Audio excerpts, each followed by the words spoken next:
What's up, great people? We are live in effect. Oh, what is it? Oh. Right there. Oh, geez.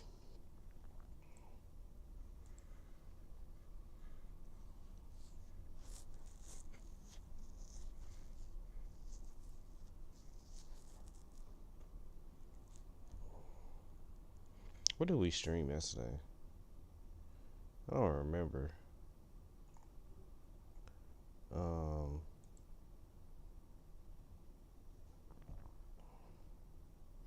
But if you're here right now, make sure you hit that like button, share button, subscribe, hype. Welcome back to Conversations with Paul Kizer. I just need to do some setup.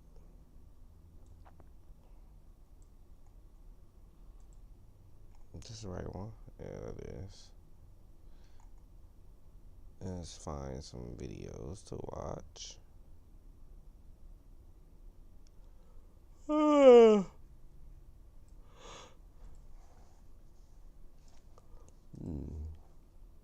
Definitely tired.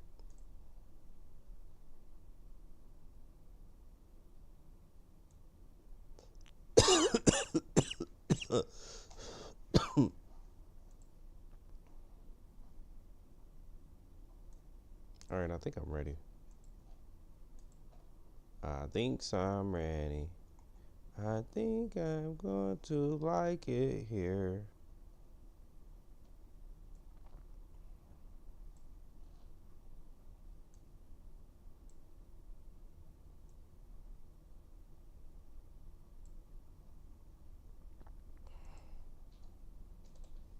All right, let's see what's going on in the YouTube world.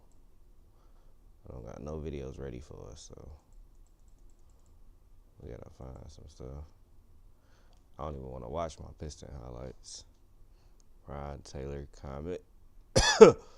Exposed. Jack TV exposed the security guard.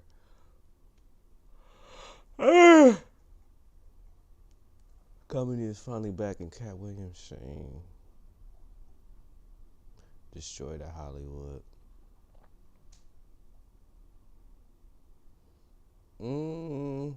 Should we watch this one?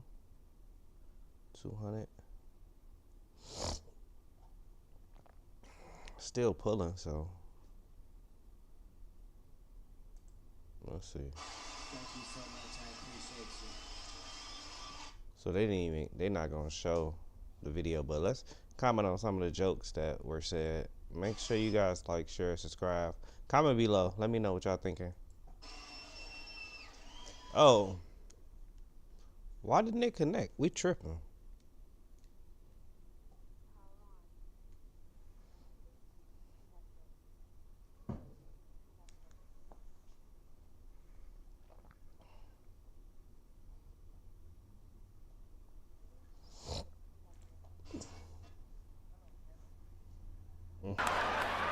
I didn't see it yet. I don't know why I didn't watch the whole thing yet. Hello, Cat. I'm surprised they invited me. Talking about super surprised they invited me. I don't know why they did, because I'm about to attack mode. That's how little star power you have. They had to start inviting your enemies. He said they tried. Hey, listen, he started. She took his clip out and was like, I'm about to release it. I said I hate him. They said, come anyway. I think this was good for comedy, though. I think this was good for, the whole sport of it. Like, y'all ain't gotta, let's duke it out a little bit. Not really, but let's do it. Very humble of me to be at your goat roast tonight, Kevin. He talking about goat roast. Wanted an Emmy Award, but this is gonna be my best acting tonight as I pretend like you are a goat. You talking about as I pretend. Man, I'm not happy they did this, but they can't necessarily show it. For the people at home, you're wondering, why is the Cat Man doing this? For the Duh, because I want to get paid that paper. money, bitch. This is my Riyadh Comedy Festival. Only one with a soul. I think that was a shot right there, and that was I don't know, that was some advertising or something. Kevin, you're gonna hear some things tonight that you're not familiar with. Those things are called punchlines. I'm saying he ain't got no punchlines. Kevin do got punchlines though, but that's a good joke. Is this dais the best that the industry could put together for dear old Kev? I'm not sure if the Illuminati is real or if this is the junior varsity version, but Somehow, but something is not right here. for those of you just joining us, Kevin and I have beef, and I'll tell you why. Because privately, this motherfucker stole everything from me before he saw Or did you lose it? my act. He was a 6'3" white man.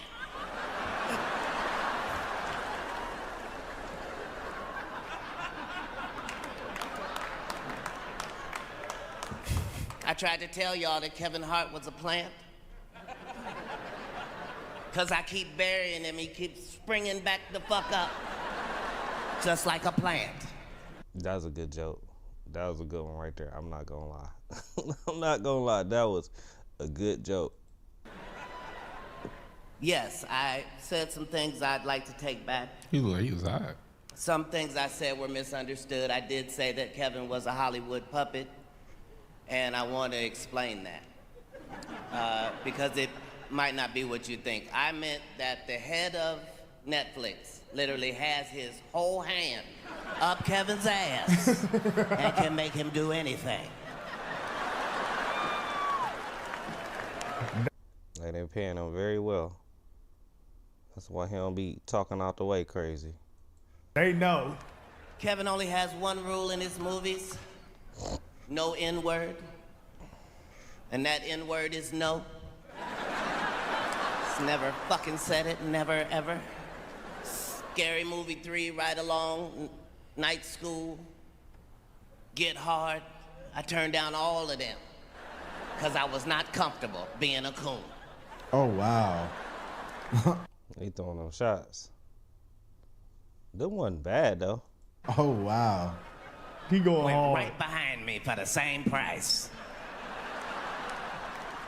If you're going to see a Kevin Hart movie, do yourself a favor, see it in a black theater so you can hear words like, I want my motherfucking money back. And I want my money back too. Or this is some bull. He petty. Hey, some people take jobs that other people don't, and Bullshit, I want my money back. If you're going to see a Kevin Hart movie, do yourself a favor, see it in a black theater so you can hear words like, I want my motherfucking money back. And I want my money back too. Or this is some bullshit, I want my money back. But look at her face, bro. Yeah, she look mad. Everybody know he actually is. He does feel these things. He is going hard. He actually feels like this. no, he's definitely telling the truth. I 100% agree. Good jokes. Yeah, they are. And I really think about it, Kevin Hart and Cat Williams are just two different, man. Cat Williams is funnier. I laugh a little. I don't know. I disagree with that. I'm not gonna say he's funnier. Like funny is different.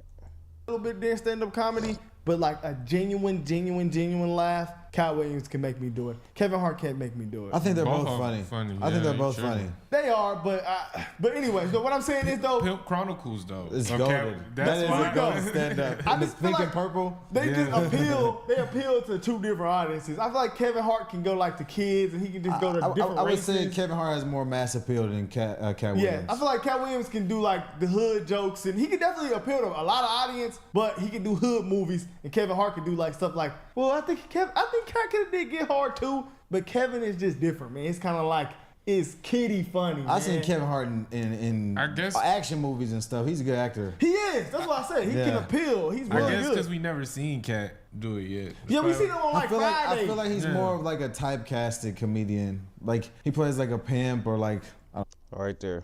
That's the thing. He typecasted for sure.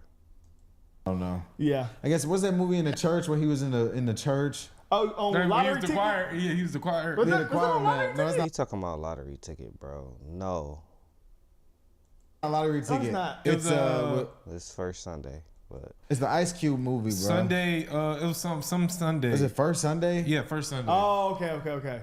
And I want my money he haven't even seen it. back too. I could tell by the okay.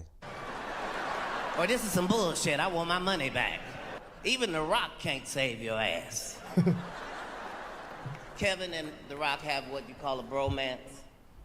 That's when two actors secretly fuck the shit out of each other. Whoa.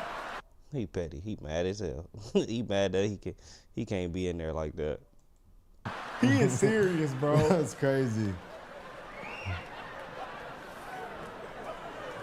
But seriously, how can you not love Kevin? Only two people have done that. Me and his father.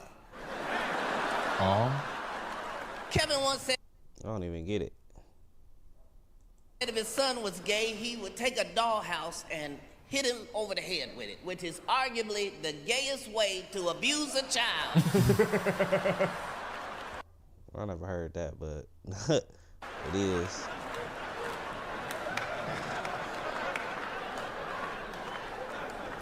But you cannot cancel Kevin Hart. You just can't do it. He's made of Teflon. They tried to cancel Man, him for being homophobic, and I don't get it. I'm saying the guy who's obsessed with shopping sprees and fitness, always surrounded by 10 dudes and Chelsea Handler and oiled up half Samoan bodybuilders and a vegan restaurant and bought yoga pants. You think that guy's that's so stupid, bro. He came out firing shots. homophobic? That guy is a fairy, bitch. He is not. That's the gayest man I ever met. You slay queen. You do that. You petty for that. Petty.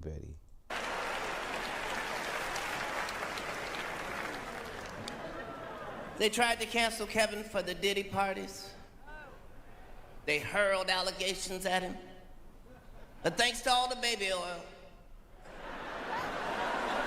the charges didn't stick. I'm talking about they didn't stick. They slid straight off of him. That was a good one right there. Kevin famously was at a brunch.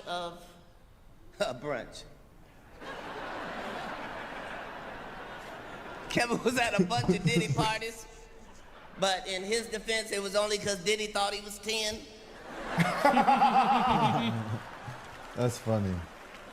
That's petty, actually, but I didn't think it was that funny. Cause you trying to call Diddy a predator. He wasn't a predator. Kevin even hosted a record release party for P. Diddy. There was a record number of releases. On the bed, in the pool, on the floor, I do remember that. My everywhere gosh. but the hose. Oh my gosh. But I want to be clear. Just because Kevin went to Diddy parties does not mean he did something wrong. Hold on, before you get into that, I know Kevin's just uncomfortable, bro. It seems like It's a he's roast. just He like is, laughing. but I would be uncomfortable. Why? He had to laugh at all kinds Some of of them. this shit could be true. Kevin came out with the dress on. Kevin be acting sweet sometimes. He do. I'm gonna be real. I feel like a lot of actors have put the dress on, especially black dudes. Will Smith was gay. No, he is gay. He is gay. For sure. Kevin even hosted a record release party for P. Diddy. There was a record Yeah, no, I don't think he was uncomfortable. Like, he seen all this coming. He already knew. number of releases. On the bed, in the pool, on the floor, Man, he's serious about this everywhere shit. but the hose. But I want to be clear. Just because Kevin went to Diddy parties does not mean he did something wrong. The fact that he gets all quiet when you bring it up. So he is the problem. That means he did something wrong. He's serious. He fake laughing, Yet y'all. people give him awards. Kevin, I have an idea for a movie where you travel back in time and Mark Twain takes his motherfucking award back and calls you the N-word. Now that's a He mad. That cat was definitely not happy. good movie. So I know you'll pass on it. All right, listen. I could go on all night hating on Kevin Hart. I have perfected it. He talking about I perfected it for sure. But at some point, He faking, bro. you've got to look yourself in the mirror and say, do I really want to have beef with the rabbit Snowball from The Secret Life of Pets 2? For real. He appeals to kids, bro. Yes, I do, Kevin. He appeal to everybody. Yes, I do. Motherfucker wouldn't even play a black rabbit. Can you imagine? That's funny. I'm out. Good night, Inglewood. Thank y'all so much. And that was good as hell. That was good.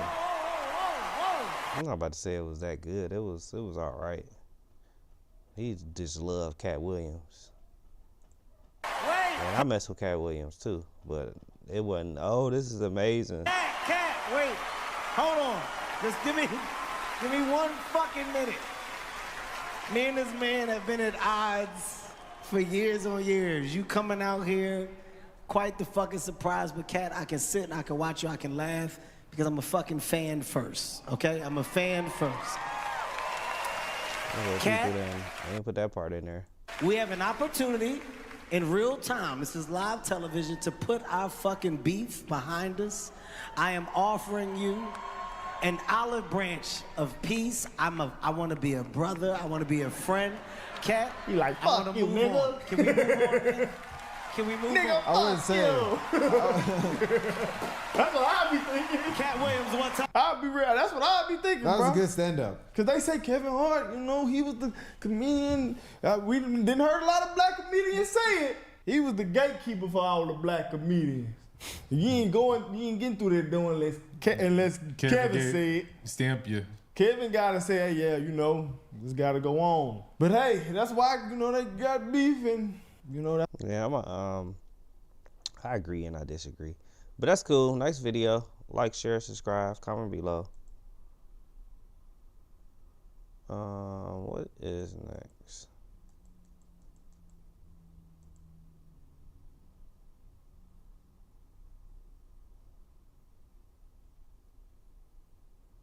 It's in my trunk phone. It's actually coming.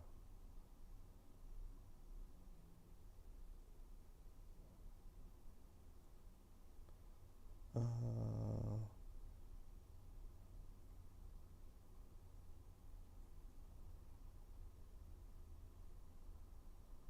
want to watch my next part. I think I did watch Kiki.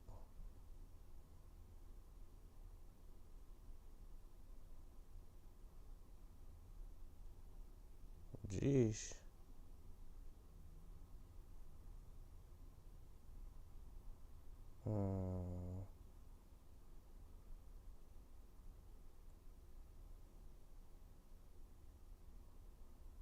Nobody talking about this right now.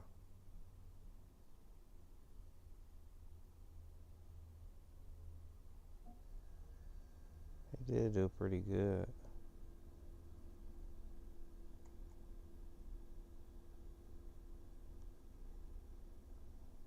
Hey, you know, y'all crack down on some people, make fraud out of it too.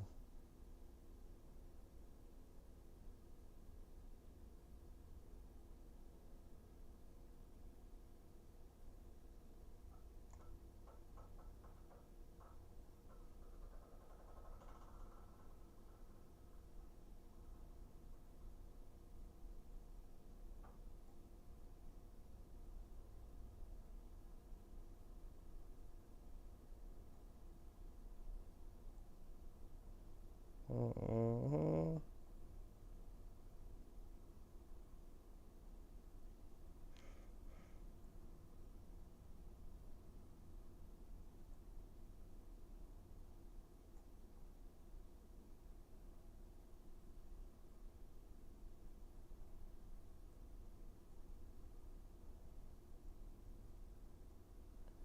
It's not that rap cypher.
Super Smash Brothers.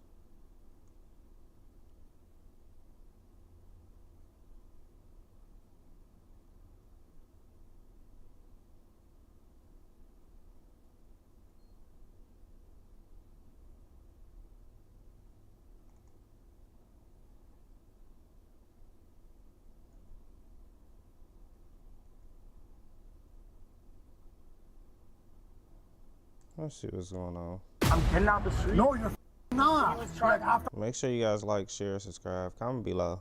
I do this, who the are you, bro? When an entitled YouTuber pushes officers too far, they decide to bring him in. But they're unaware of the lengths he's willing to go to turn this situation into content.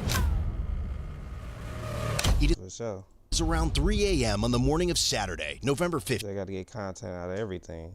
Oh, this is old, too. 15th, 2025. And these Miami Not super old, though. Beach police officers stationed on Washington Avenue in Miami Beach, Florida, have reached their patience limit with 22-year-old YouTuber Jack Doherty, who broke away from his group and attempted to engage officers to create content for his channel in the middle of the roadway, creating a safety hazard. Despite multiple warnings, Jack continued recording the video, even ignoring his friends as they told him to stop. As a final warning, officers told him that they would arrest him if he didn't comply, to which Jack replied, "Once I'm done with this, bet." And now, as officers moved He's talking about once I'm done with this bet. Jeez. Like, bro, you feel like you can stand in the middle of the road, do whatever you want to do. to make good on that warning, they have no idea that Jack is far from done recording them on this day. What? No. I got him. Hey, yo, you don't want to go neither. Back up. I'm just saying I got him. Back up. Don't worry about it. Back up. Back up. You should have been had him. You trying to be, you should have been had him. No, have him now. Go to the sidewalk now. There's always a reason. Y'all in the middle of the street. Get out the street. Go to the sidewalk now. You want to go with him? Go to the sidewalk now. Okay. No, chill. Now. You want to be funny? We tell you to get on the street. Go on the street. All right, I'm getting out. Who the you think you are, bro? I'm getting out the street. No, you're not. You not. You not. You trying to do what you want to do. After I do it, who the are you, bro? I was trying to walk up the street, but doesn't matter, bro. All you had to do was get in the sidewalk. That's it. But you want to be funny? Yo, you should have got your man. You want some content? I was trying to. Now, as officers No, you wasn't. proceed to search him, they immediately find even more reasons to take him to jail. But Jack only sees it as another content opportunity, something the officers have yet to realize. Hey, free Jack. He's in the water. Oh, good. Can I take that off and give it to someone? Wait, no, you can't take it off like that. Yo, wait, let me take it. Can I take it off for you? You have to like slide it off your wrist. Like, you can't take it off anyway. Talk. Big man, you gotta go take it off. MDNA? I'll check it out. How was he recording it? He's also, But no, you really can't take it off that way, sir. Let me slide it off, you know? No. MDNA? Motherfucker, they're funny, bro. Like, it's not serious. I'm not gonna do that. I get you. I'm just telling you. I know. We told them a bunch of times that. No. It's not even that. No, you're cool. You're cool. You should have listened. Too late now.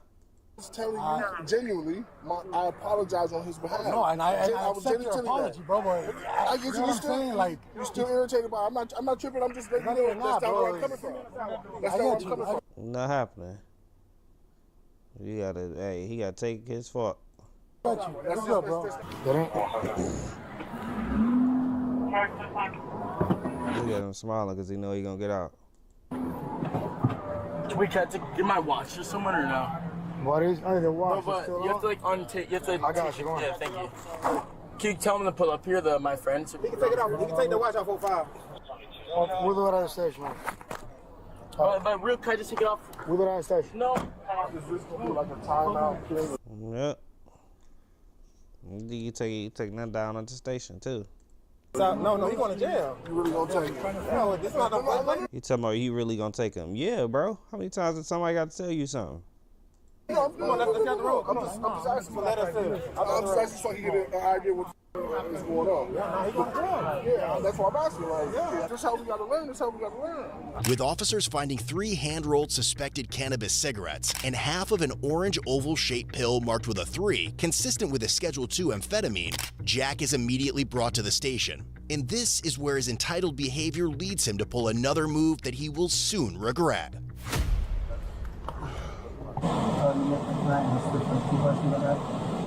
You'll ask them when you get a chance to. I don't know. As soon as the judge call you in, then you'll be fine. They respect me, so I'm not trying to be a dickhead. There you are. I'll answer it. I'll answer it later on. Sorry. Can't let me know how long it'll take. Because I don't know. How long? I don't know. What tonight? Probably no. Probably tomorrow. Maybe. So you gotta chill, my sir. Oh no. This is just a pit stop. He wanted to. He wanted to experience it. All right, come on.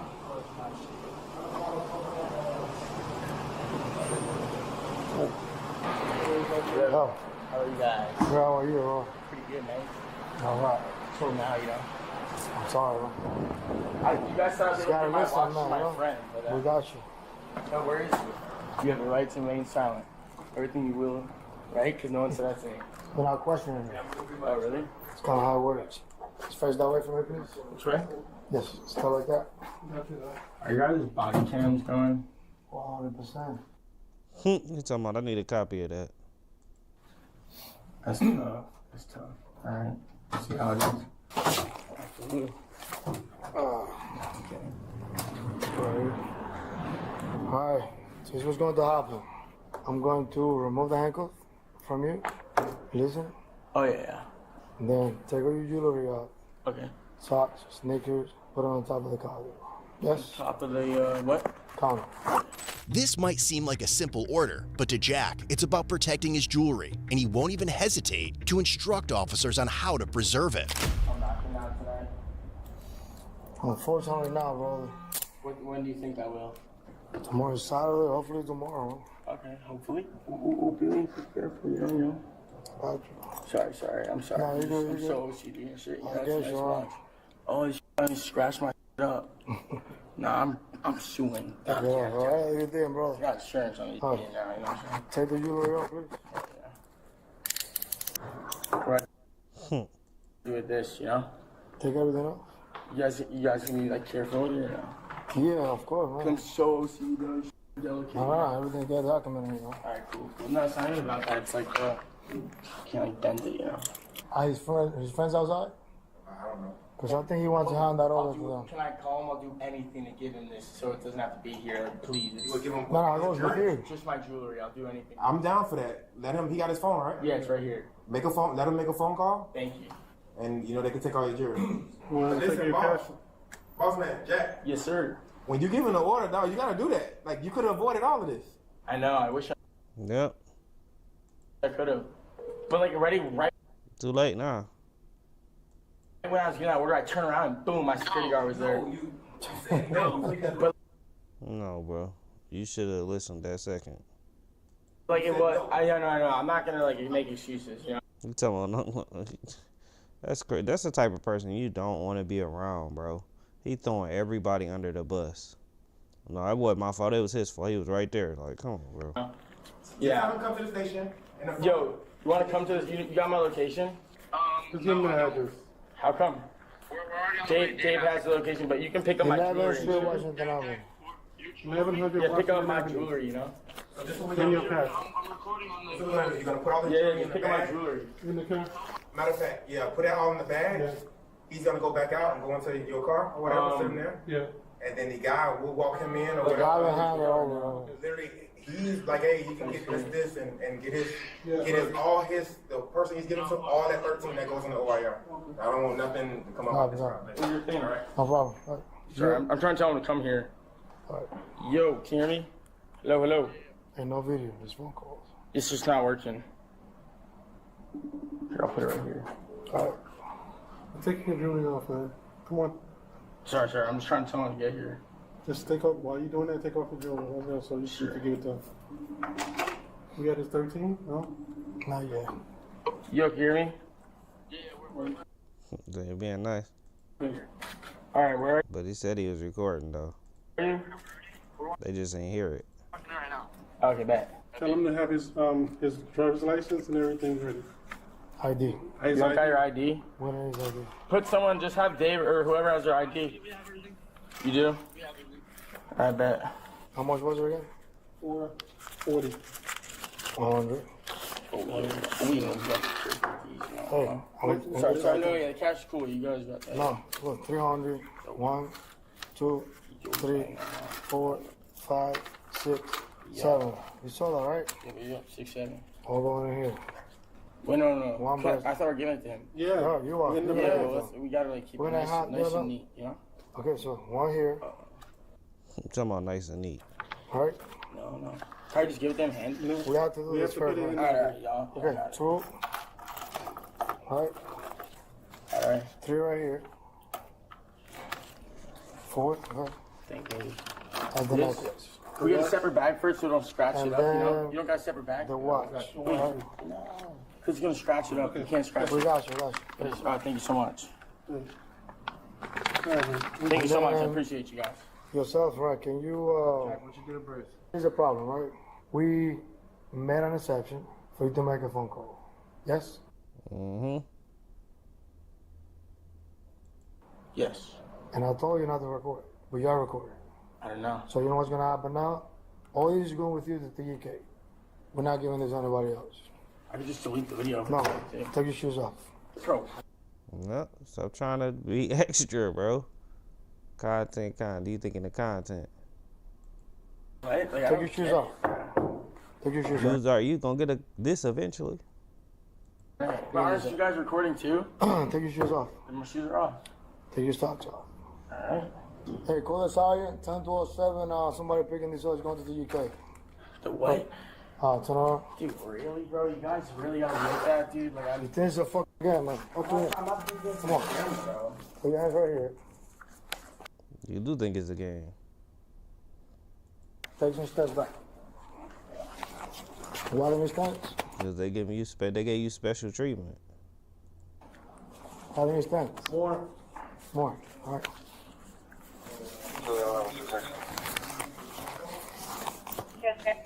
Hey, it's going to TGK. Everything's going to TGK. TGK, ending mileage 15031.5.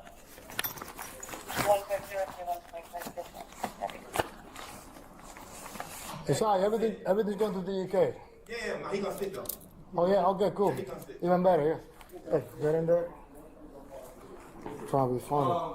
Bro, I'm trying to be funny, dog. Okay, come. Trying to be silly, man. Let me take all this.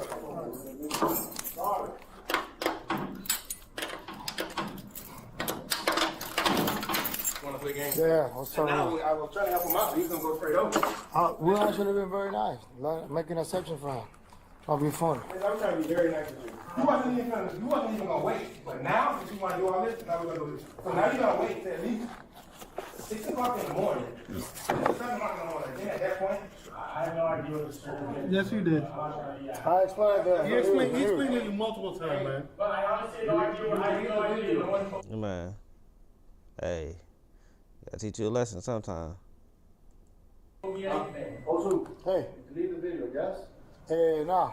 no, we can't do that. No, it's cool because hey, everything is cool. Kill you. No, we can't. No, we can't. Huh?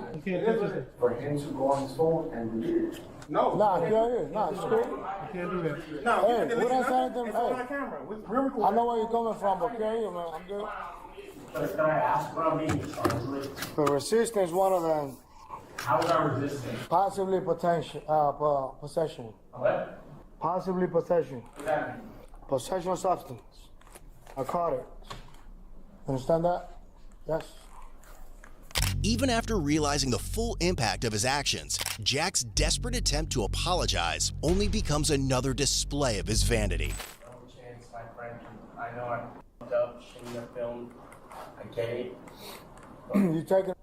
Well, I gotta, what's the name? I gotta teach you now. With you to TGK, bro. He go with you. He goes to TGK with you. But then when I leave, I just get it. Yeah, they'll give it back. Yeah, of course, huh? Alright. Yeah. I just thought it might be a process after. No. They give it to you when you get released. Yeah. No, when I was get out. Huh? No, when I was get out. Hopefully tomorrow, man, but probably not in the morning anymore, you know? No, really? This sucks. I really have a... Hey, I'll try to help you, man. All right. Ultimately, Jack Doherty was charged with felony, possession of controlled substance without prescription, misdemeanor, resisting without violence, possession of cannabis. He was later released on a $3,500 cash bond. But true to his nature, Jack continued milking the incident for content after his release, even uploading footage officers had accidentally recorded on his phone after not realizing the camera was still running. In a later interview with TMZ, Jack described the arrest as the worst day of his life, claiming he was stuck in a small cell for 5 hours before being moved to a larger holding room for another 10 hours. He even warned others to stay away from jail while still managing to put his entitlement on full display. It now seems like Jack is using the experience to create even more police-related content for his channel, continuing to profit off the incident, at least until another group of officers decides to draw the line and take him in again. Whether you're on patrol, on the couch... Yeah, that's crazy. It happens though. Make sure you guys like, share, subscribe, comment below.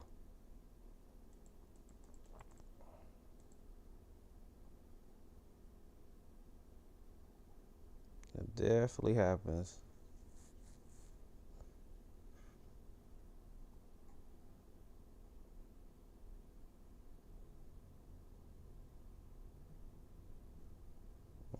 I've been hearing about this too.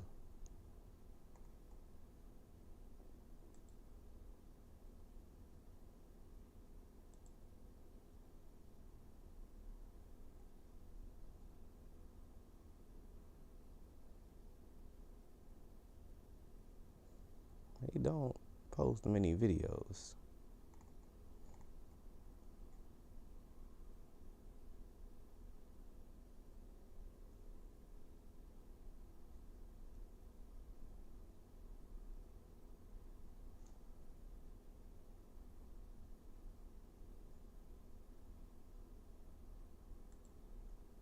All right, y'all have been asking and telling me to talk about Cheyenne Bryant for a long time, and I hadn't covered it yet because I work for myself. I was doing other stuff this year, like earning lawsuit threats. Her situation seems to have come to a head as of You this. took him on earning lawsuit threats. Maybe I shouldn't react to this video.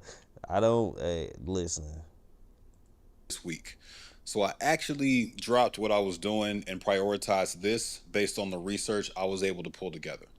She's almost definitely a fraud, and I can back that up.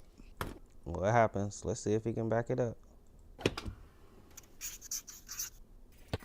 Make sure you guys like, share, subscribe, comment below. Let me know what y'all think. Let me know if she's a fraud or not.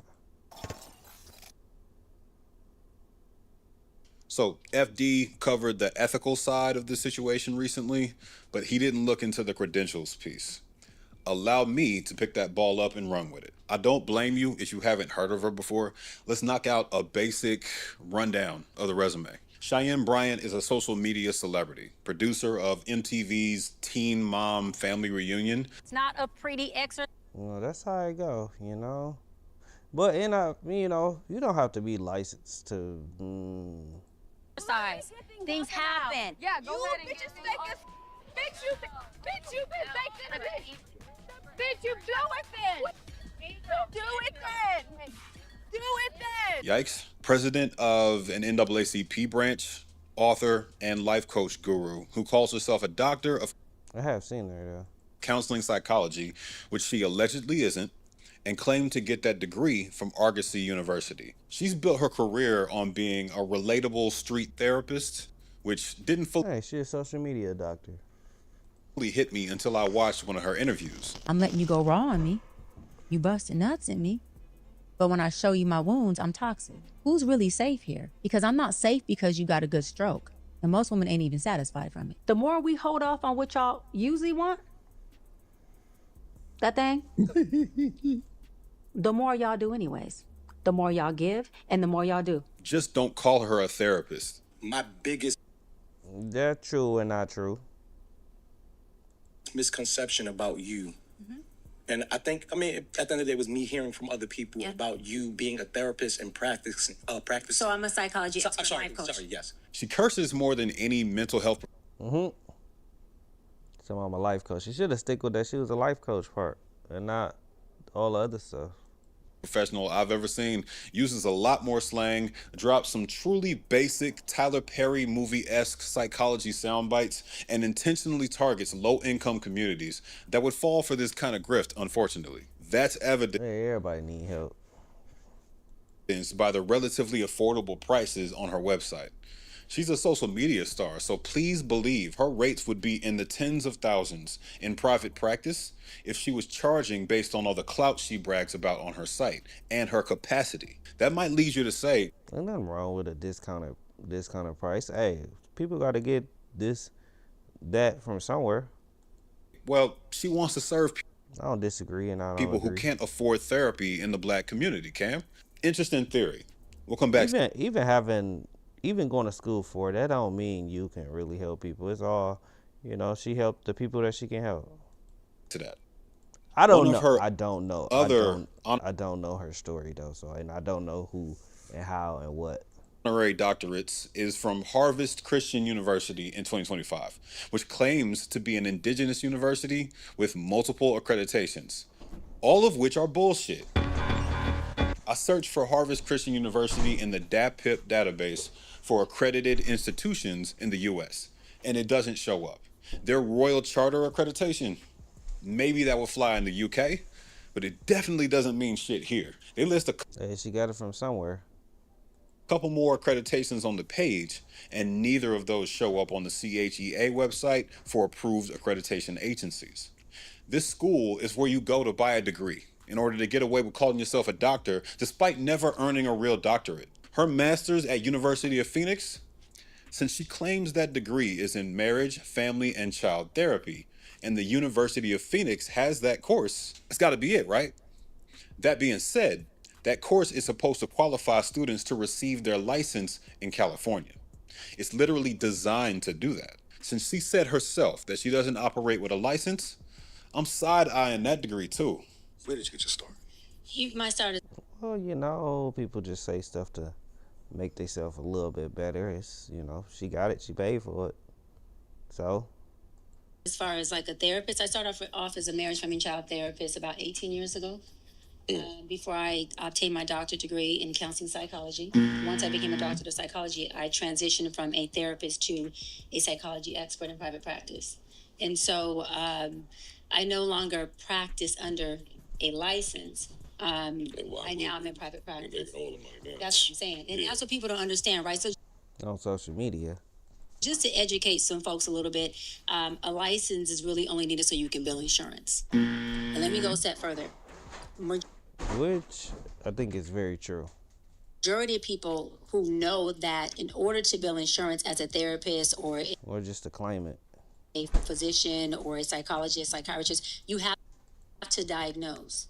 Okay. Most people don't want to have a diagnosis on their record. So what do they rather do? Pay out of pocket. We see this excuse used time and she don't diagnose, so time again by grifters. But the reality is, it's not about the degrees. I've never shouted, I have a bunch of degrees. It is about the degrees. As for the part about servicing poor black people who can't afford to bill insurance, I don't believe it. Positioning this grift as community service doesn't really match up with what I see on her site. Those packages are a clear money grab, focused on filling every potential avenue for profit via mass appeal and volume orders. In business terms, I don't disagree with what she's doing. As much as I'm watching, like, it is what it is. Like, she's trying to help people in a way that she can help people. she's creating a fast food model for therapy. And I wouldn't be surprised if she has a team of... And what's wrong with that? They can have a fast food for fast food. Why they can't have it for that? assisting her at this point. I have a team now. I self-published my first book. After all this visibility and all those followers, there's no way she'd be able to handle all the incoming booking requests by herself. Truth be told, that's probably why she's trying to... Just like a regular coach or whatever. Sell y'all a book instead. That's the exit strategy. There's a financing section on her site too. I looked up this company, FlexBuy, and the reviews are atrocious. Multiple people claiming they were scammed, slamming customer service, and connecting the dots between her and the multi-level marketing companies that tend to use this for their clientele. Look, a lot of the economic model stuff I'm talking about is speculation, granted. The bulk of the proof I have to present y'all is tied to the doctorate, not her business model. I'm just throwing out ideas based on what I've seen in the past. Let's move on. Speaking of the doctorate allegations, she said this on The Breakfast Club. The conversation about your doctorate because people can't find your dissertation online. How are you responding to that in this new era of your life? I'm going to clear it up once on here. I'm not doing it again. And I'm clearing it up for... She's talking about I'm not doing it again. It's not that important. She ain't like... You should already know the know. My doc squad, for my fan base, for my audience who deserve to hear me address it. For the folks who have already made up their mind to not like me or not understand me, listen, I don't give a fuck what your narrative is. I would like for you to recreate it, double down on it, and run that shit. Because I don't give a fuck about it. Now, to my doc squad, my fan base, my folks, you know, my village, it's very simple. I went to a school, Argos University, completed an entire program. I went back online to get my official transcripts because I was applying to a law school many years ago to be a professor there. And I had to provide my transcripts, right, to get hired.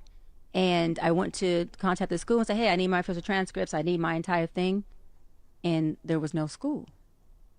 I was like, okay, I'm confused. I Google. It says this school has been shut down. I said, oh, well, they got to have records. I mean, they were accredited when I attended the school. They were accredited when I finished the program. I go and look, there is a third party that has the records. Where I contact the third party, that third party only holds records for 2 years. I'm no psychologist, but I recognize toxic defensiveness when I see it, because I've done it. All that cussing and posturing wasn't... Yeah, you know, the whole internet is a fraud, so nothing new about that. Necessary. If she was qualified, she could have just explained it in one sentence. Combine that with the iced out doc chain she wears everywhere, and this is starting to feel like a rap beef. All of Argosy University's diplomas can be retrieved from the Parchment site, which I checked out. They list the school and say they can deliver diplomas from Argosy. All she'd have to do is give them the necessary info. It would take less than 5 minutes all in. This was a lie. Furthermore, a lot of doctorate programs require a dissertation. Not saying hers did. She should just not put the doc, but I guess she needed to do that to get people to sign up, but not necessarily. Like, you could sell your services without it. Since it's a PsyD, like people gonna buy you because you got a the degree Umar has. But in any case, she doesn't have a published dissertation either. I checked ProQuest and her name pulls up 0 results. You don't need to be degreed up to call yourself a psychology expert and life coach, but that's where she slipped up. She didn't always call herself that. That's where she should have left it at. She used to say she has a doctorate in counseling psychology on her site, but now it just says she has 10 years of experience with that master's from the University of Phoenix. If she had the degree, she would say... That's definitely where she should have left it at. He had to push it, and you would have been able to do what you needed to do without it too, though. Like, I don't know why you had to push it past. She has the degree on the site, especially since she says obtained in reference to her Cal State Northridge double degree. Obtained and pursued are very, very different words. She claims the master's on the homepage, but this paragraph insinuates that she didn't finish that one either. This bio hasn't changed since the earliest version of the site, so we might be looking at 2 fake degrees. I want to be clear that even if the University of Phoenix degree is real, this woman is clearly lying about that doctorate, in my opinion. You know, the whole social media is a liar. And we got to understand that people lie. That's all I have to say regarding the education stuff. She threw out a bullshit community service excuse regarding the licensure. Now, I want to close out discussing the ethics and show y'all that not only should this woman not be counseling anyone, the entire system of podcasts and radio shows she's leaning on for all this clout are enabling grifters. I know it's not revolutionary to make the point that the Joe Budden podcast... She should have just left the doctors out, but, you know, you can counsel people without having the degree in it. Like, having a degree don't make you a good counselor. It's run by an intellectually dishonest Gen Xer backed up by dumbass yes men. But I'm not even focused on them. Even the people we look to as intellectual leaders in the black community are complicit sometimes. Mark Lamont Hill is deeply respected in the podcast. But I'm going to leave it right there. Make sure you guys like, share, subscribe. Yeah, she's a fraud, but... and see on social media who's not. That's just how it is, unfortunately.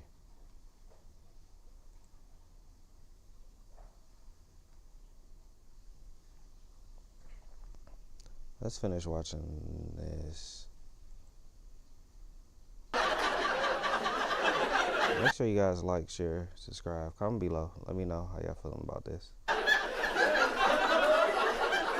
Do you know what I mean? Like, these are the two opposite spectrums. It'll be like, all right. Black people mind their business having a barbecue in the picnic, and then a white lady calls the police because they don't have a permit to be out here with it. Okay, sure, okay. You get... Yeah, that happens. I don't remember what he was talking about, though. Get that one, and then I will get, hey, he eating it, look.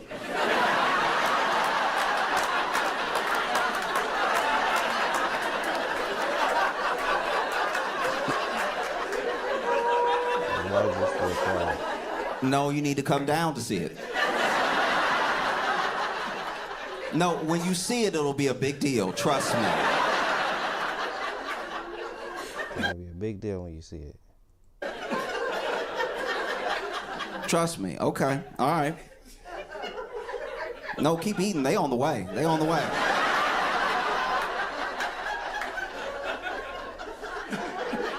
No, it's insane. I couldn't look away, but I've never been more confused. You started with the... I'm pretty sure you're not even supposed to eat the bottom of the apple. I'm pretty sure not what you're supposed to eat. Cartoons don't eat the bottom of the apple. In a cartoon, they'll have the apple like a C. Just... none. They will not do that. The stem, none, the bottom. You went bottom first. You ate an apple by its knuckles first. Who taught you that? That's the question. Who taught you that? I know you are out of your mind. I don't even know what is that at the bottom of the apple? Cause you know that sticky, like it's like where the seed finished opening up or something, like it's like spiky and that. I think that's the root. No, the root. I think it's connected to the root though. That's first. That's the first thing you taste when you eat an apple, and you kept eating the apple. And then you ate the core too, because now every bite is like an eighth core. So then you are having the worst version of an apple anybody's ever had. The worst version of it, I'm not gonna lie. It would be like if you watch someone cut a pie and eat it, and they also ate the tin that the pie... I'm talking about 8 to 4, like what is going on with you, bro? You're confused at this point. Y'all aren't upset enough about this, and that... I want y'all to be mad.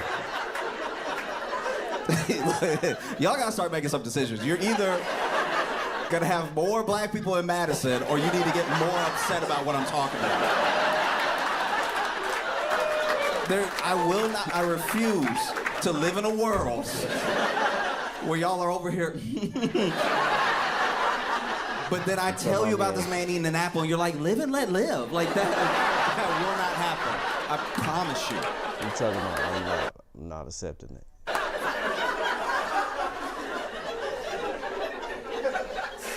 This is insane. It was so crazy. It was at one point, this dude was eating the bottom of the apple, still holding it from its side, which where did you see this at? Can't be a comfortable position because now you are eating an apple as a human the way a dog licks peanut butter out of a cup. Like, it's like, how are you even getting? How did you get to this? How do you even get to the part you're trying to eat anymore? So you can't be enjoying this. Also, why are you holding it over your head? Like, it's... So it's a lot of questions to be asked here. What is going on? By the time he got done, because then he also ate the whole apple. This is how I knew he was a real psycho. This is how I knew he had somebody in the basement. This is how I knew. Something was not right. A couple of tools missing. That he worships missing. The devil, something. Because by the end, last few bites, he was just holding it by the stem. I might as well ate the stem at this point. And at the very end, put the whole thing is about pop stem right here. See, now you're getting upset. Now this is why I need it. This is why I need it. Pops the whole thing out of his mouth like once again like a cartoon, but when a dog would eat a chicken bone and just pull it all out, right? And then look, I really try to be like y'all, a live and let live type of talking about just let it go. Of individual, you know? I didn't, the whole time he was eating the apple, I only went once, right? Okay? But when he was done, he was done. You talking about I had it at that point. Eating the apple, he put the stem in his pocket. Bro, you might as well eat it. You gonna eat all the other stuff.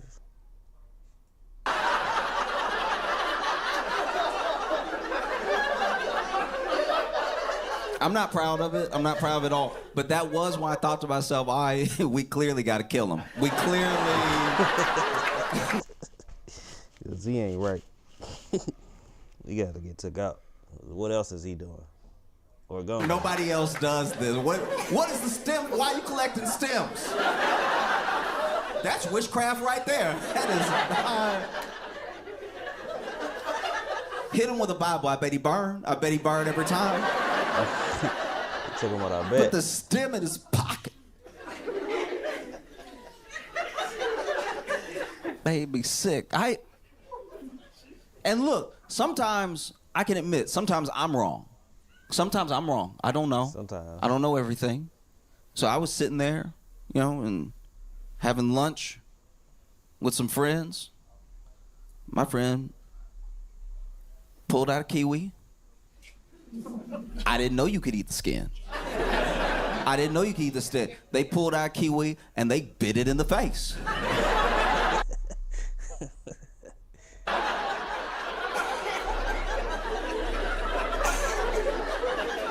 Imagine a little kiwi cartoon. Like, imagine, you know what I mean? Like, you know those cartoons they show the kids to get them to eat their vegetables? You talking about they bit it in the face. Vegetables and the fruits and stuff. Imagine a little kiwi over here dancing.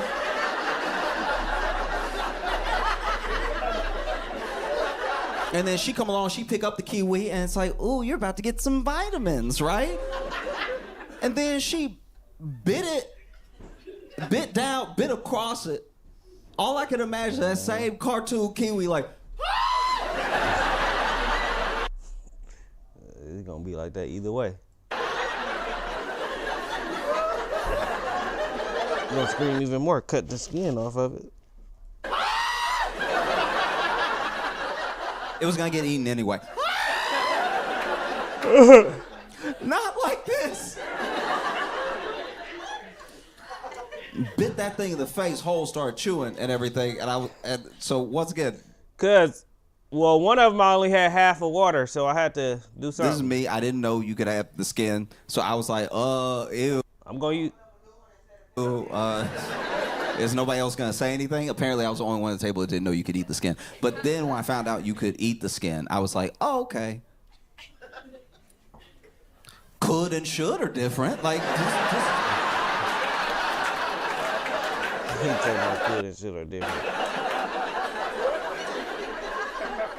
bit this kiwi in the face, full skin, and you basically eating Velcro and kiwi. Yeah, because that outside is a little tough.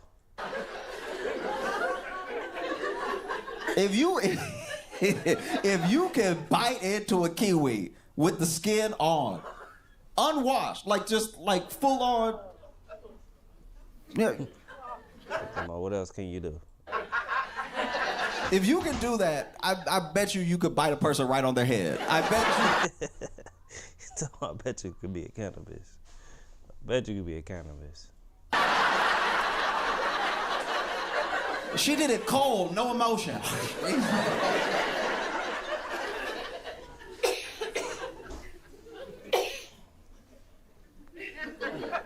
What are people doing out here? What are people doing? They out there in Madison. This is ooh. People making me nervous. People make me nervous because none of us exist in a vacuum. All of our decisions affect all of us. Every decision affects everybody else. Some of them don't. I don't know. I don't know where they would be. Some of them don't. You wake up in the morning, you want to have apple juice or orange juice, that's on you. You didn't buy no condiments. It's all juice. It's all too much sugar. You're going to be tired at 2 p.m. That's... Man, or sugar. Maybe that affects me if, like, you are the person that I go to at the bank that has to tell me about my loan. And now you're, like, sleepy while you're going over my rates. Like, yeah, I guess then I'm affected. But not every decision. Just a lot of decisions that you make affect other people that you don't even know yet. You haven't met these people. Definitely do. But what you do affects them. So it's important that you just are mindful of the decisions you make. It's kind of like when people have a kid, like my friends started having kids. Definitely affects the other people. Years ago. So now all my friends' kids are like these little people. These like, now they talk. Before it was like a little baby that you could hold and like, oh, you want to hold him? I'm like, does he want to be held by me? Like that's no one cares. Hold him, and then you hold him, and the baby's like, oh, what? Baby's definitely like that.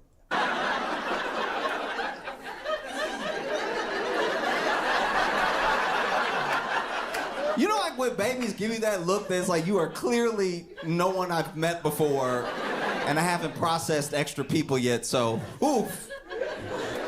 And then because the baby's cute, you're bringing the baby up to your face, so you talking right to it, but you gotta think about aspect ratio. All right?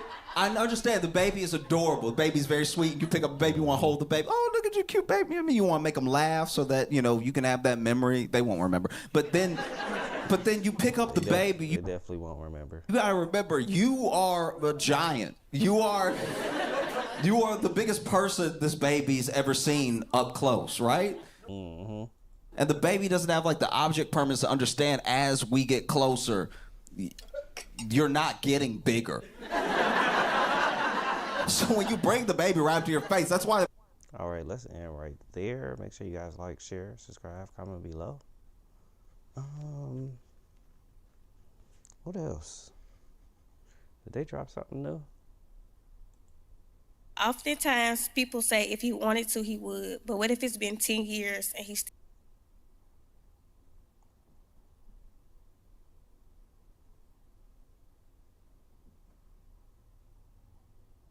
They just a couple of them.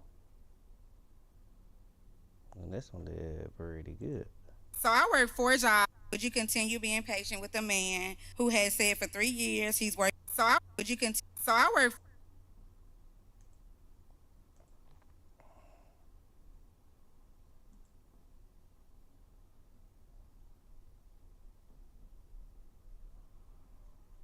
4 jobs, 1 Make sure you guys like, share, subscribe, comment below. full-time and 3 part-time.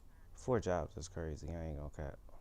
My husband Y'all bills must be insane. works one full-time job. The kids are primarily my responsibility, and he does bare minimum to help with them. He doesn't plan dates or... That's crazy. You work 4 jobs. When are you ever available? even buy me gifts for my birthday or Mother's Day. I look up apartments all the time. I'm tired. Do you feel like that even though you're married, it feels like you're a single mom? Yes. When he is... But how, though? When are you ever at home? Is at home, what is he doing to pass his time? Sleep or playing the game with the kids. Oh. Truth is, I'm tired. It's a lot more to this story. I will say that. Options are few, period. You just described a horror movie. There are so many men that wants a woman to work and. He wants you to work and be a mom. But my thing is, it's a lot to this story she's not telling. Like, how are you working a full-time job and 4 part-time jobs? I mean, and 3 part-time jobs, and you at home with the kids. It's some not truth to this story. They trying to, appeal to her right now, but the story not adding up. Work and be. When do you got time to be at home? Be his therapist. Work and be his maid. Work and be his star. If you want a woman to work and be all those things to you, you gotta work and too. How the you work? You definitely do. I agree with that, but I don't agree with her story. It's definitely some not truth in there somewhere. Where was it at? Well, I don't know where the ketchup I just bought is, but it was a ketchup in the sauce thing. Working and taking. What you make, some fries? Your home and sleeping. Working and. Did you get you some tea or something, or you didn't do that? Taking your ass and playing a video game. How the you sit your ass on the couch after working the same amount of hours and watch her come home and work and? Yeah, that's a good point. Oh, you had a varnish? Yeah, to take my pills in the parking lot. I was trying to gather my words because I was hurting for you. What pills did you get? Some Sudafed PE off-brand because they wanted too much. Because this is a lot of women's story. This is a man who is neglecting his household, and your husband is out of order. Don't open that one. Don't open that one. God does not play about neglect. I shouldn't have to remind you to be a father. I shouldn't have to remind you to be a husband. I shouldn't have to remind you to steward a home that you live in as well. The word of God says, husbands, love your wife as Christ loved the church and gave himself up for it with no excuse. Carried the burden, died on the cross for our sins, so that way we didn't owe God a debt. That is the same way that your husband is supposed to steward your marriage as well. You are supposed to lay down your life for me and the children.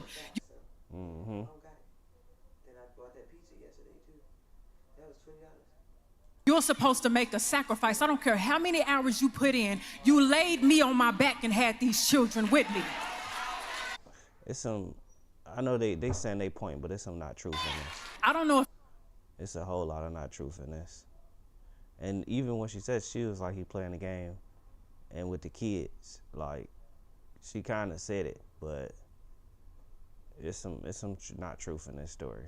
Any of y'all men understand the burden that is on a woman to do the invisible labor, the labor that you do not see. The children running around, setting up appointments, making sure their homework is good, making sure that they got money for the field trips and stuff like that, making sure I know what you gonna eat tonight, making sure they got the right clothes. How many men can tell me what their children's teacher's name is? When's the last time you been to a PTA meeting? When's the last time you found out what? Yeah, I agree with they saying, but it's some lying in this.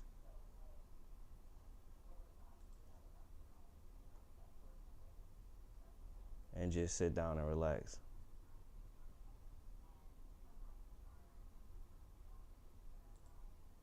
I gotta see.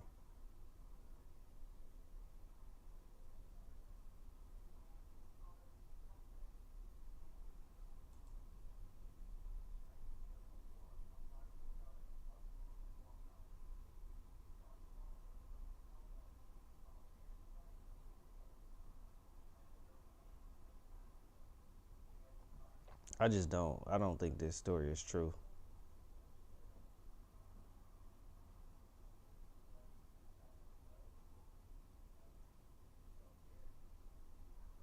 Yeah.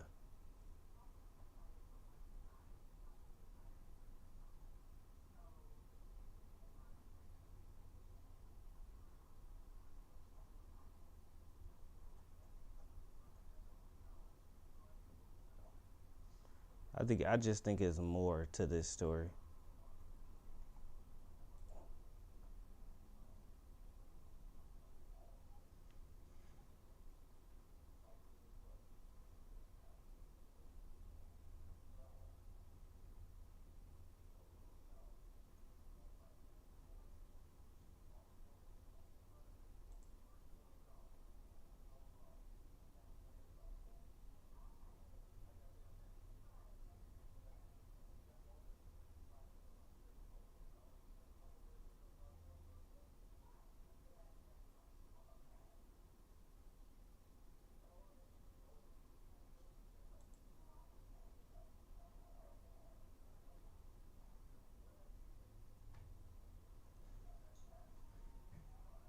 No, for sure.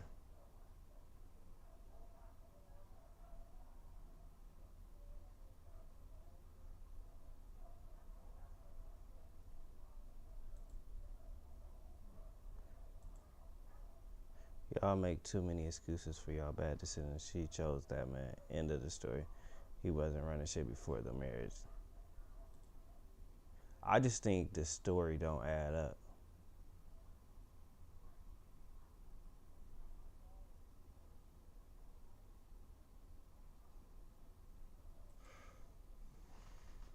That's just how I feel.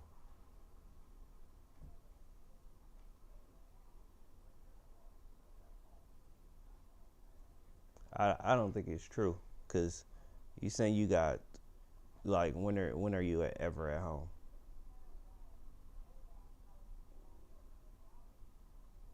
It sounds like he at home more than she at home.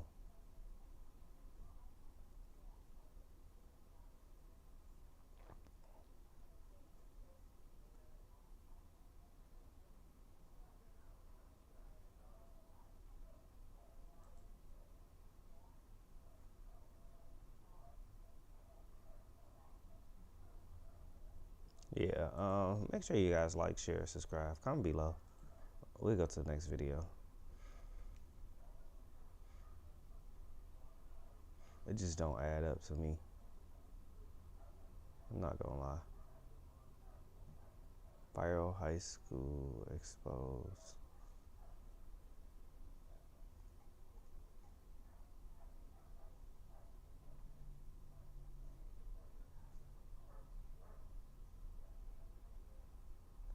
Of being sentenced.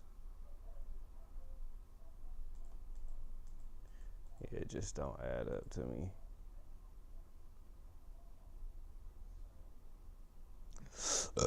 Excuse me.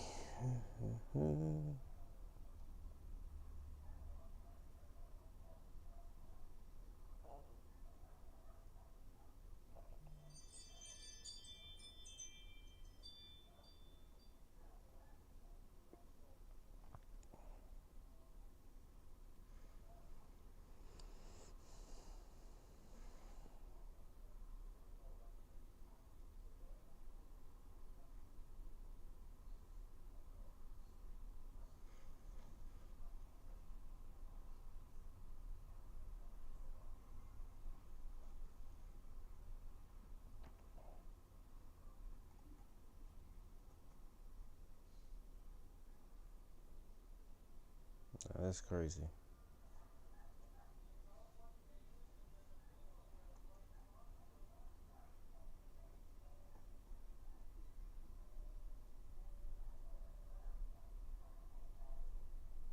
Mm-mm-mm.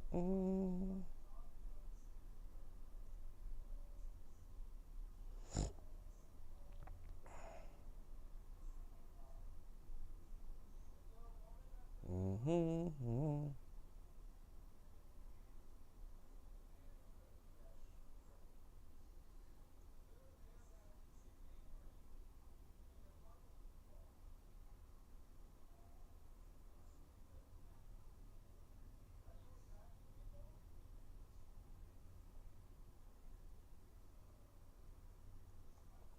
I visited the top 10 places in America. Day 2.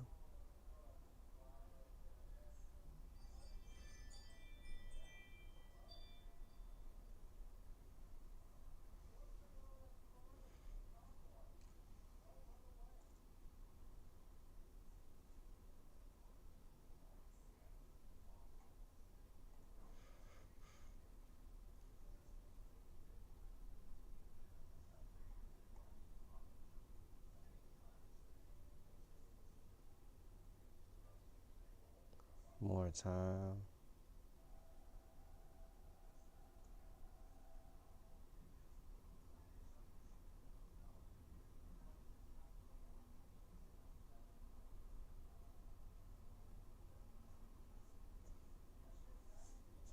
Mm.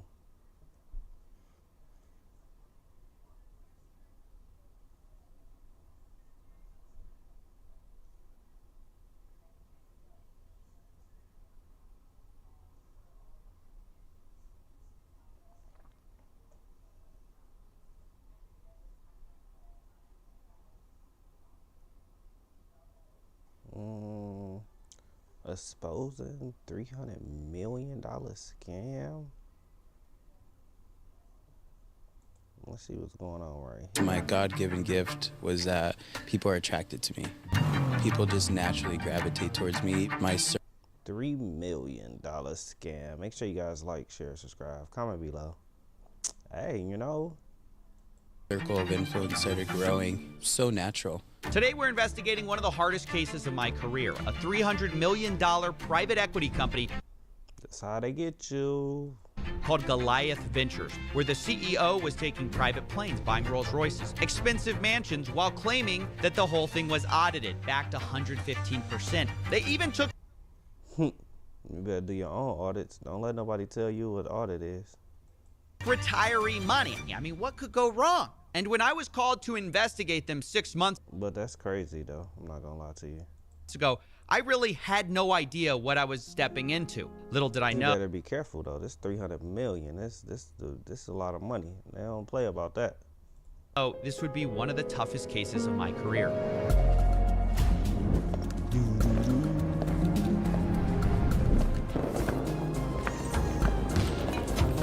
I like his intro. This fire intro.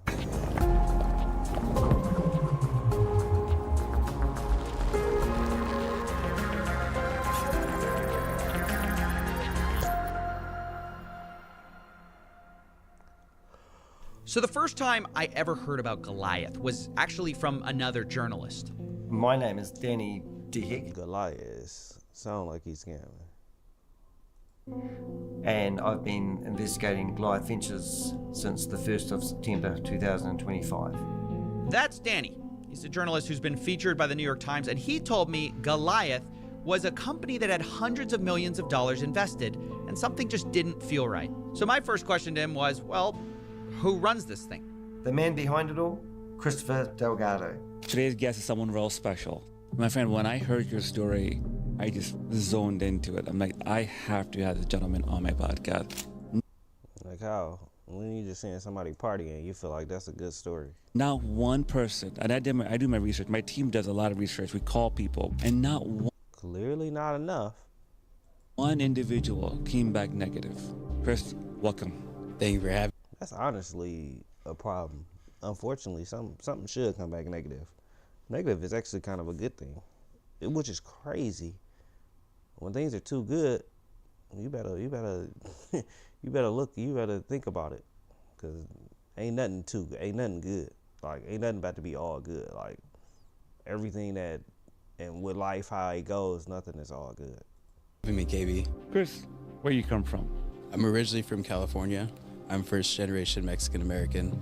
My mom was born in Aguascalientes, Mexico. She came over here in her early teens. We grew up in a trailer park in Fontana, California. I'm just gonna draw a picture for y'all. Go on social media. I follow them very closely. Private jet. You see the celebrities. You see Patrick Bet-David standing next to you at the Yankee Stadium. But you come from a trailer park. The social media, man. It's a front. Yeah, it's actually, sometimes I look back at myself I look at the things that I've been able to do and accomplish and where I'm at in life and who is in my circle and who I can call as friends. And I amaze myself. But I think a lot of that comes with opportunity. I don't think people really understand the amount of risks that I took early on in my life, not only my corporate career, but also even with my current company, and what I was willing to do and what I was willing to lose to get to this part. Right there. That's a hell of an indicator right there, boy. But that's true, and you know, that could be a good thing and a bad thing, because you definitely got to sacrifice a lot to get to a lot. Now let's be honest, if you saw that kind of story anywhere but on this channel, you might say Chris represents the American dream. His mom is an immigrant, he came from a trailer park, he took risks, and by his early 30s, he's got a good point there, sir. Rich, successful. But when I saw this, the first thing I thought was, well, where's the pitch, right? I mean, just to state the obvious, this whole lifestyle on Instagram thing, the celebrity friendships, the story of overcoming all odds, it's pretty textbook marketing for a pitch, a sale. Yep, a scam, honestly. But with Goliath, it was like the opposite. No matter how much I watched clips of Chris, I just never found the pitch. Would I be open, just knock on your door, hey Chris, I have some money, can I invest with you? No. But so like a private? Very private. Interesting. My money, more of a consulting, even with Goliath. It's private. It's private. Even if you knocked on our door. You're not getting in right away. Yeah, no. That's how they get you. We're a private equity firm. We only want to work with certain individuals, you know, and we have a very structured individuals that can't talk, that ain't gonna talk. Model, and we don't want to bring people in that want to change that structure. This is the success behind the company. This is how we're willing to operate and play with you with. And if you don't want to adhere by our rules or the structure that has had tremendous success, then you're just not the right partner for us. So I need you to show me the tremendous success. A lot of people just go for about a word. I need you to show me. And then the thing is, a lot of people don't, depending on who you are. That's why he got that for sign. Private equity investment company, which means, shh, I've got an investment opportunity. This sounds too good to be true. That is too good to be true. That they kept around the friends and family. They didn't do any public advertising other than Patrick Mendava's event, I should say. Could make passive income for myself, raise my family, and basically enjoy life. And that's how all these schemes grow, is word of mouth. Now, Danny's right here. Goliath was mostly run on word of mouth, and it was tough because of that to find claims early on because this thing was very hush-hush. It wasn't until I found someone who actually was on the inside, an investor, that I learned what this whole thing was about. Why and that probably was not easy. People were investing millions of dollars. I got into Goliath via trust. I've heard a lot of stories of other people getting in from trust as well. And it was like a chain reaction. So I trusted someone who trusted someone who trusted someone that knew the director of partner services there, right? Trust can go a long way. I remember the day that I was told about the Well, when are you ever going to get your money back out? Investment opportunity, and that was on February 9th, 2024. That was the day I was told about it. Tell me what type of return do you get every day? What the pitch was to you. You know, these guys within this private joint venture fund, they invest the money into liquidity pools. And I'm not going to tell you that I know I'm an expert in liquidity pools. Then why did you do it then? Kind of knew how it worked. Sure, the returns were crazy, but I thought they were onto something. And there it is. That's finally the pitch we were looking for. We discovered that Goliath is a company managing liquidity pools. And this is something I'm deeply familiar with from my past work. Better yet, my source gave me emails, contracts, and I immediately knew Danny was right. Something was wrong. Goliath claimed they were making all these profits from liquidity pools on Uniswap, which based on my experience would generate maybe 4 to 10% a year. Meanwhile, Goliath's contracts with investors said they would be paid 3, 4, 5% a month, and you could take payouts or you could leave it in. You could do something they called hyper compounding. Now, obviously, those numbers that's what they were looking for, people that was going to do that. Don't add up. Goliath would be spending more money than they made. But the problem is Goliath is paying out at this point. And so no one wants it to stop. No one except for Danny, who wouldn't stop digging. You need to look into My Liquidity Partners, because that's where it all started. It's a mirror image of Goliath Ventures. They registered the domain name for My Liquidity Partners and Goliath Ventures 20 days apart. I think Chris just copied their concepts. Well, let's find out. Let's look at their website. It's dead right now, but pulling an old archive, we do see similarities. So you already hit one. You got rid of this one to go to another one. Liquidity pools run on Uniswap, allowing you to hyper compound. Then I saw this photo from Danny. That's Chris Delgado with Verlin Santiago, the creator of My Liquidity Partners, who allegedly fled to Dubai. Now, to be clear, My Liquidity Partners was found to be a Ponzi scheme.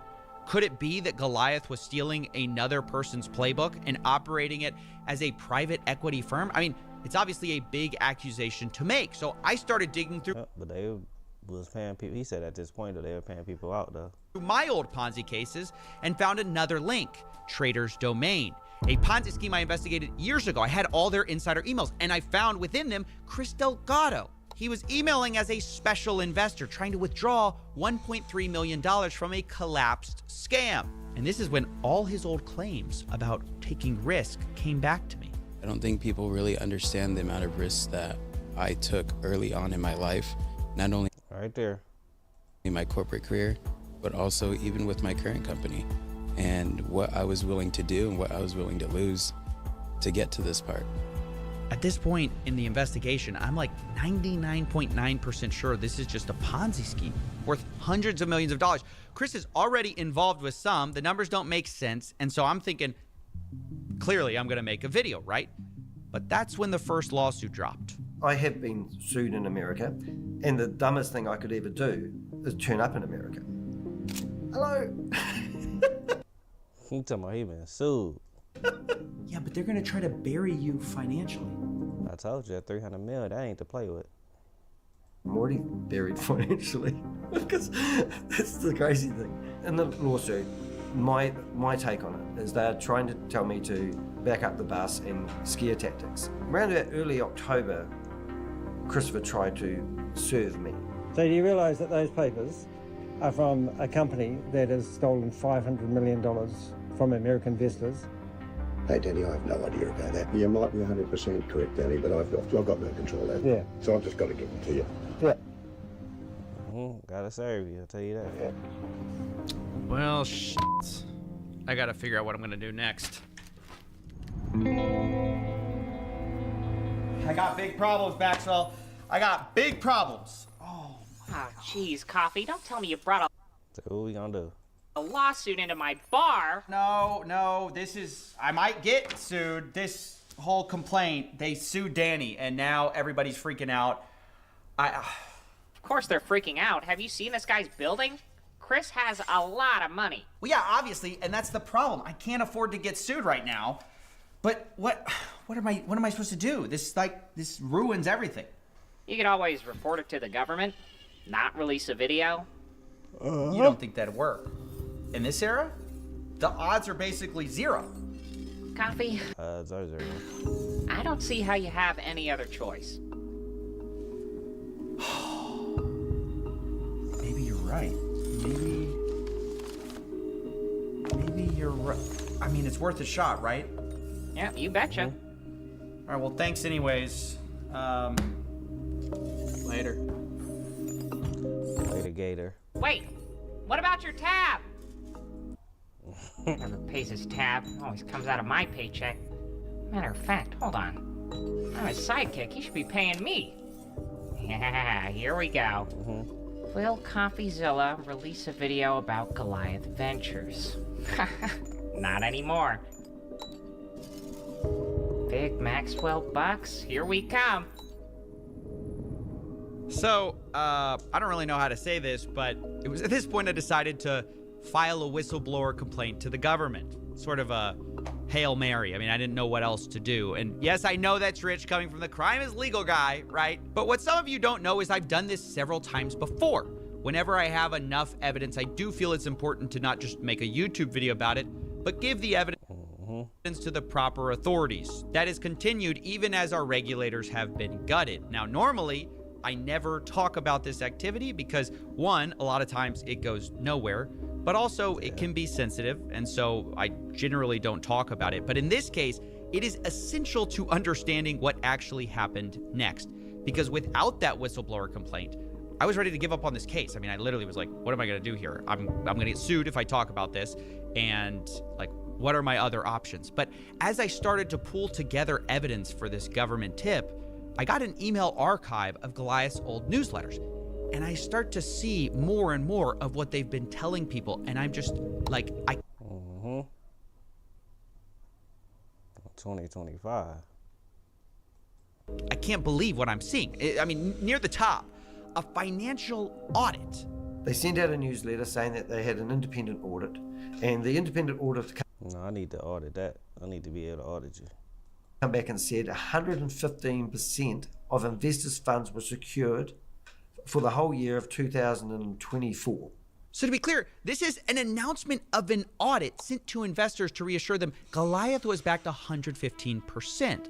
Now the key question is, who's the auditor? Who did the audit? Well, it turned out it was Black Block Management Services.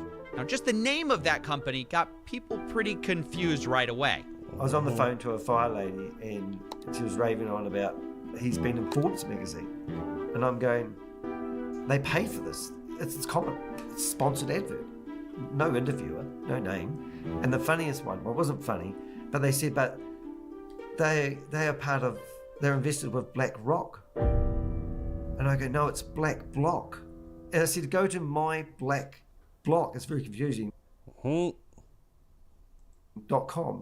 And it's not, and that's in the contract. You've just misheard it. So Black Block, a fly-by-night company, not Black Rock, the world's largest asset manager. That's how they get you right there. Is the actual people who audited this company.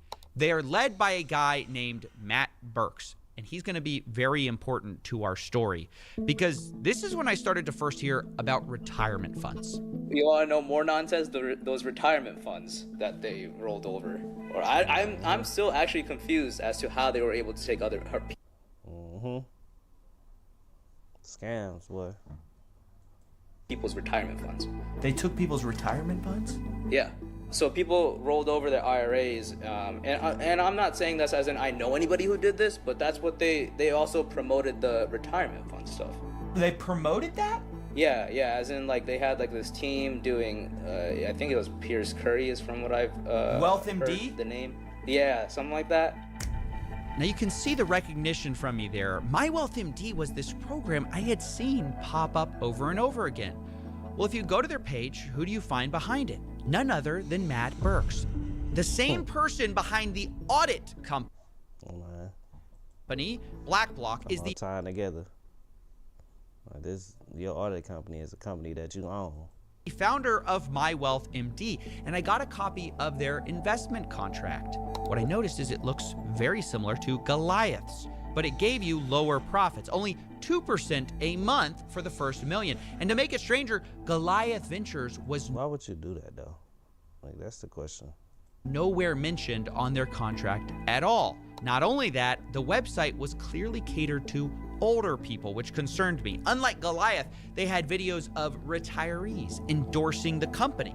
Definitely recommend them in particular for any financial retirement goals. Yeah, I'd feel very confident giving his name out to any of my friends or relatives. I would recommend to anyone, friends, people I care about, have him meet with them and discuss their issues because I feel sure he can help. And I guess the question is this related to Goliath if their name's not on the contract? Well, that's when Danny found an insider meeting between Goliath and Matt Burks, explaining how they'd be managing retirement funds through My Wealth MD. It's $1 trillion market, retirement accounts. So on qualified money, yes, essentially the way it works is whatever percentage they get paid, the fee over that just gets split between the referring partner or director and Wealth MD. That's how it works. Wealth MD does all of the work. What's the split? You're responsible for zero. It's just half and half. You do zero work. Zero I'm talking about what's the split? Work for you. This is a room of basically recruiters for Goliath Ventures, and what they're told is they could get retirement money and funnel it into MyWealthMD, who would manage the back end and split profits with them. And then someone asked, when can we start doing this? For us. Wait. Right now it's available. Real right quick. Now. Yeah. Time out. Right. Time out. Sit before you don't get too excited. If someone is currently at a job, they have a 401k, thrift savings plan, something like that, that money we can't touch. If they are currently making contributions into a plan, it is not eligible for rollout in service. There is one. Get them to retire today. This is why if someone has a qualified plan, you say, call Matt. I know those questions to ask. And so if there's a way to get the money out, I will get it. Wow. When I saw this clip, he said, I will get it out. I could not believe it. If there's a way to get the money out, I will get it. I mean, they were scheming to get retirement money, which types they could legally get. And from the testimonials on their website, it sounds like this is crazy for sure. They did that. We would meet yearly, and usually every time I came in, it was a pleasant surprise. The accounts going up, or they would find new accounts out there that I could transfer funds from one account to another and make a bonus money. So there was those kind of surprises, but and there was a lot of them. So yeah. Is this not completely insane? They were hunting down retirement accounts to add to Goliath, and the same guy running the retirement money is auditing Goliath and saying it's back to 115%. Now, at this point, I finish my whistleblower report and I send it off to the DOJ program on October 24th, 2025. And I'm nervous because even on the best days, it's an uncertain thing. It takes forever. What I do. But I know that Chris Delgado is very well connected. I discover he's donated to key figures. He went to the White House. And guess who he met? FBI Director Kash Patel. Yep, you screwed.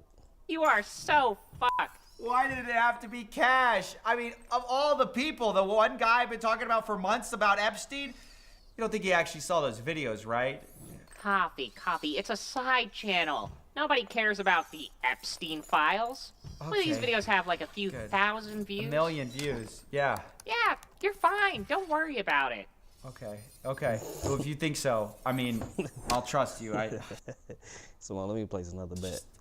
Because it actually gets worse than that. I mean, the worst part is that it doesn't stop there. He kind of, said that he might have Kash Patel in his pocket. I have heard statements from Chris where he reckons that he's got Kash Patel in the bag. What does that mean? That means that he thinks that if he gets in the shit, that he's got Kash Patel. You just have to imagine my morale on this case. It is at an all-time low at this point. I mean, let's look at the facts. Chris has retiree money. Supposedly, he claims he has Kash Patel. And what do we got? Well, Danny is getting sued by Chris. He's already broke.